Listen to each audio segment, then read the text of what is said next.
മദപ്പാടിന്റെ ഉച്ചസ്ഥായിൽ നിന്നിരുന്ന ആനമല കലീം എന്ന ഇരട്ടച്ചങ്കന്റെ ക്ഷിപ്രകോപത്തിനിരയായ IG എന്ന താപ്പാനയ്ക്ക് ശേഷം തമിഴ്നാട് വനം വകുപ്പിന്റെ കുങ്കിയാന സ്ക്വാഡിന്റെ തലവനായി കലീം അവരോധിക്കപ്പെട്ടു എന്ന് പറഞ്ഞാൽ പോലും തെറ്റില്ല.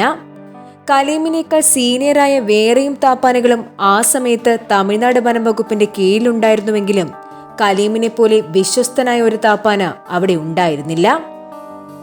അതുമാത്രമല്ല, തന്റെ മുന്നിൽ വരുന്ന ശത്രു എത്ര വലിയ കൊമ്പനായാലും ശരി, അവനെ നിഷ്കരണം ഇടിച്ചു മറിച്ചിടാൻ കഴിവുള്ള മറ്റൊരാന ആ സമയത്ത് തമിഴ്നാടിനില്ലായിരുന്നു. ഒരിക്കൽ കോയമ്പത്തൂരിലെ കൃഷിയിടങ്ങളിൽ സ്ഥിരമായി ശല്യം ചെയ്തിരുന്ന കാട്ടാനകളെ തുരത്തുക എന്ന ദൗത്യവുമായി ടോപ്പ് സ്ലിപ്പ് ആന ക്യാമ്പിൽ നിന്നും കലീമിനൊപ്പം വേറെയും ഒരു ആനയെ അവിടേക്ക് എത്തിച്ചിരുന്നു. ധാരാളം കരിമ്പിൻ തോട്ടങ്ങളുള്ള ഈ മേഖലയിൽ ഒരൊറ്റയാനും അവരോടൊപ്പം 7ഓളം പിടിയാനകളുമാണ് സ്ഥിരമായി രാത്രികാലങ്ങളിൽ കൃഷിയിടങ്ങളിൽ വൻതോതിൽ നാശനഷ്ടങ്ങൾ വരുത്തിവച്ചത്. കർഷകരുടെ കനത്ത പ്രതിഷേധത്തെ തുടർന്നാണ് തമിഴ്നാട് വനം വകുപ്പ് കാട്ടാനകളെ തുരത്തുക എന്ന ദൗത്യവുമായി ആനകളെ അവിടേക്ക് എത്തിച്ചത്. കാട്ടാനകൾ രാത്രികാലങ്ങളിലാണ് കൃഷിയിടങ്ങളിൽ എത്തുന്നതിനാൽ അവരെ തേടി കാടുകയറി ഉൾക്കാട്ടിലേക്ക് വിരട്ടി ഓടിക്കുക എന്ന ദൗത്യമാണ് കലീം ഉൾപ്പെടെയുള്ള ദൗത്യസംഘത്തിന് മുൻപിലുണ്ടായിരുന്നത്. രാവിലെ 6 മണിക്ക് ആരംഭിച്ച ദൗത്യം 9 മണിയോടെ ആനക്കൂട്ടത്തെ കണ്ടെത്തി. പക്ഷേ അവരുടെ കണക്കുകൂട്ടുകൾ തെറ്റിക്കുന്ന രീതിയിലായിരുന്നു കാര്യങ്ങൾ നടന്നത്. കർഷകർ പറഞ്ഞ വിവരമനുസരിച്ച് ആനക്കൂട്ടത്തിന്റെ തലവൻ ഒരു കൊമ്പനാനയും പിടിയും കുട്ടികളുമടങ്ങുന്ന 7ഓളം ആനകളാണ്. എന്നാൽ കാടുകയറിയ ദൗത്യസംഘത്തിന് കാണാൻ കഴിഞ്ഞത് 12ഓളം വരുന്ന ഒരു ആനക്കൂട്ടത്തെയും അതിൽ കലീമിനേക്കാൾ വലിപ്പമുള്ള വലിയൊരു കൊമ്പനാനയുമാണ്. അവനാകട്ടെ നല്ല മദപ്പാടിലും. ആനകൾ കാട്ടാനയായാലും നാട്ടാനയായാലും മദപ്പാട് സമയത്ത് ഇവർ അപകടകാരികളാണ്. സാധാരണ സമയത്ത് കൊമ്പനാനകൾ ഒരുമിച്ച് നടക്കുകയും മദപ്പാട് സമയത്ത് ഇവർ കൊമ്പ് കോർക്കുകയും പരസ്പരം കുത്തി മാരകമായി മുറിവേറ്റ് ചരിഞ്ഞു പോവുകയും ചെയ്യുന്ന സംഭവങ്ങൾ നമ്മൾ നിരവധി തവണ കണ്ടിട്ടുണ്ട്. ആനകളുടെ ശരീരത്തിലെ ടെസ്റ്റോസ്റ്റിറോൺ എന്ന ഹോർമോണിന്റെ അളവ് മദപ്പാടിന്റെ സമയത്ത് സാധാരണ ഉണ്ടാകുന്നതിനേക്കാൾ 60 ഇരട്ടിയോളം ഉണ്ടാകാറുണ്ട്. ഈ സമയത്ത് ആനകൾ പൊതുവെ അക്രമകാരികളും അതിശക്തനുമായിരിക്കും. കാട്ടാനകൾ തേടി കാടുകയറിയ ദൗത്യസംഘം ഏകദേശം 300 മീറ്റർ അകലെ വച്ചാണ് ഈ ആനകളെ കാണുന്നത്. അപ്പോഴേക്കും ആനക്കൂട്ടത്തിലെ പിടിയാനകൾക്ക് മനുഷ്യരുടെ ഗന്ധം ലഭിച്ചിട്ടാകണം അവർ തുമ്പിക്കൈ ഉയർത്തി വായുവിൽ മനുഷ്യരുടെ ഗന്ധം പിടിച്ചെടുക്കുകയും ഉച്ചത്തിൽ അലറാൻ തുടങ്ങുകയും ചെയ്തു. ഈ സമയത്ത് കലീം ഉൾപ്പെടെയുള്ള 2 താപ്പാനകളും 50ഓളം വനപാലകരും കാട്ടാനക്കൂട്ടത്തിനടുത്ത് എത്തിയിരുന്നു. ഇവരുടെ ഗന്ധം ലഭിച്ചതും ആനക്കൂട്ടത്തിലെ കൊമ്പനാന ഇവർക്ക് നേരെ പാഞ്ഞെടുത്തു. സാധാരണ കാട്ടാനകളെ പിടികൂടാറുള്ള മിഷനുകളിൽ മയക്കുവെടി വെച്ച് തളർത്തിയ ശേഷമാണ് കുങ്കിയാനകൾ അവരെ കീഴ്പ്പെടുത്തി ലോറിയിൽ കയറ്റി കൊണ്ടുപോകാറുള്ളത്. എന്നാൽ ഇവിടെ കാട്ടാനകളെ ഉൾക്കാട്ടിലേക്ക് തുരത്തുക എന്ന ദൗത്യമാണ് ഉണ്ടായിരുന്നത്. ആയതിനാൽ ആനകളെ മയക്കുവെടി വയ്ക്കാൻ അവർക്ക് പദ്ധതിയില്ലായിരുന്നു.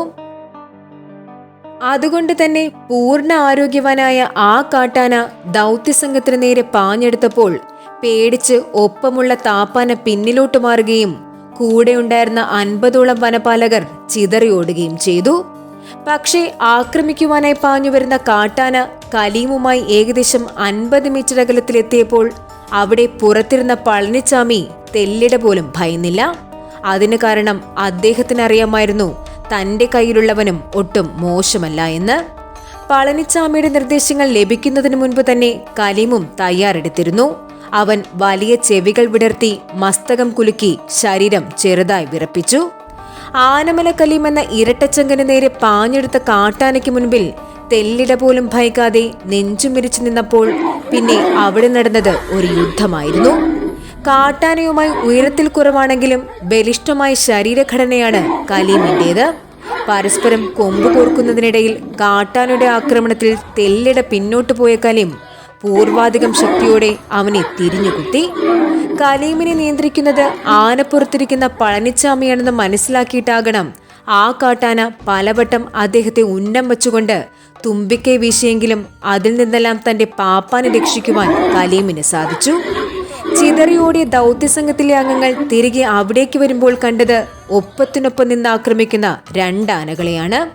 ഇതിനിടയിൽ ആനപ്പുറത്തിരിക്കുന്ന പളനിച്ചാമിയാകട്ടെ തന്റെ കാരക്കോൽ കൊണ്ട് കാട്ടാനയുടെ മസ്തകത്തിൽ ആഞ്ഞടിക്കുന്നുണ്ടായിരുന്നു. കലീമുമായി മുട്ടി നിൽക്കാൻ കഴിയാതെ കാട്ടാന തിരികെ കാടുകയറി. തന്നേക്കാൾ വലിപ്പമുള്ള കാട്ടാനയെ ഇടിച്ചുമറിച്ചിട്ട് കലീമിന്റെ ധൈര്യം കണ്ട് അന്തം വിട്ടുപോയത് ദൗത്യസംഘത്തിലെ അംഗങ്ങൾ മാത്രമായിരുന്നില്ല, തമിഴ്നാട് വനംവകുപ്പിലെ ഉദ്യോഗസ്ഥർ കൂടിയായിരുന്നു. പിന്നീടങ്ങോട്ട് തമിഴ്നാട്ടിലും മറ്റുള്ള സംസ്ഥാനങ്ങളിലും തമിഴ്നാട് വനംവകുപ്പ് വിജയകരമായി പൂർത്തിയാക്കിയ എല്ലാ മിഷനുകളിലും ആനമല കലീം എന്ന ആനയുടെ സാന്നിധ്യമുണ്ടായിരുന്നു. ഏതൊരു പ്രതിസന്ധി ഘട്ടത്തിലും തന്റെ ഒപ്പമുള്ളവരെ രക്ഷിക്കുവാൻ കാണിക്കുന്ന അസാമാന്യ ചങ്കൂറ്റവും കരുത്തുമായിരുന്നു കലീമിനെ മറ്റുള്ളവരിൽ നിന്നും വ്യത്യസ്തനാക്കുന്നത്. പേരും പ്രശസ്തിയും വ്യാപിക്കുന്നതിനിടയിൽ കലീമിന്റെ കൊമ്പിൽ ഒരിക്കൽ കൂടി ഒരാനയുടെ ചോര പുരണ്ടു. 2008 ഈ സംഭവം നടക്കുന്നത്. പതിവ് പോലെ ഒരു മദപ്പാട് സമയത്ത് ആനമല കലീമിനെ വനത്തിൽ സ്വതന്ത്രനാക്കി വിട്ടിരുന്നു.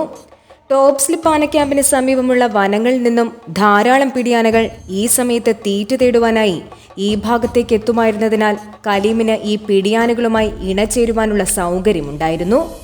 സെമി വൈൽഡ് കണ്ടീഷനിൽ വളർത്തുന്ന കുങ്കിയാനകൾക്ക് മാത്രം ലഭിക്കുന്ന ഭാഗ്യമാണിത്. അങ്ങനെ ഒരു നാൾ മദപ്പാടിന്റെ മൂർധന്യാവസ്ഥയിൽ ഒരു കുന്നിൻ ചെരുവിലൂടെ പുല്ലുകൾ തിന്ന് നടക്കുകയായിരുന്ന ആനമല കലീമിന് മുന്നിൽ ടോപ്പ് സ്ലിപ്പ് ആന ക്യാമ്പിലെ പല്ലവൻ എന്നു പേരുള്ള ഒരു താപ്പാന പെട്ടു. മദപ്പാടിലായ പല്ലവൻ 2-3 പിടിയാനകളോടൊപ്പം മേഞ്ഞു നടക്കുന്നതിനിടയിലാണ് ക്ഷിപ്രകോപിയായ ആനമല കലീമിന് മുൻപിൽ ചെന്നപ്പെട്ടത്. 2 പേരും മദപ്പാടിലാണെങ്കിലും കലീമിന് മുന്നിൽ പല്ലവൻ ഒന്നുമല്ലായിരുന്നു. പല്ലവനെ കണ്ട മാത്രയിൽ തന്നെ കുതിച്ചെത്തിയ ആനമല കലീമിന്റെ കൊമ്പുകൾ പല്ലവന്റെ ശരീരത്തിൽ പലയിടത്തും ആഴ്ന്നിറങ്ങി.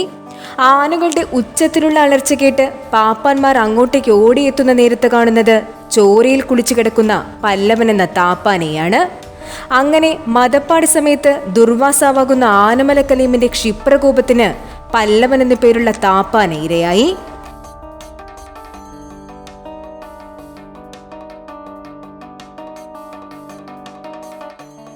പല്ലവനെ കൂടാതെ വേറെയും 2 താപ്പാനകളെയും ചില ആദിവാസികളെയും ചില കാട്ടാനകളെയും ആനമല കലീം എന്ന ഇരട്ടച്ചങ്കൻ കാലപുരിക്ക് അയച്ചിട്ടുണ്ട്.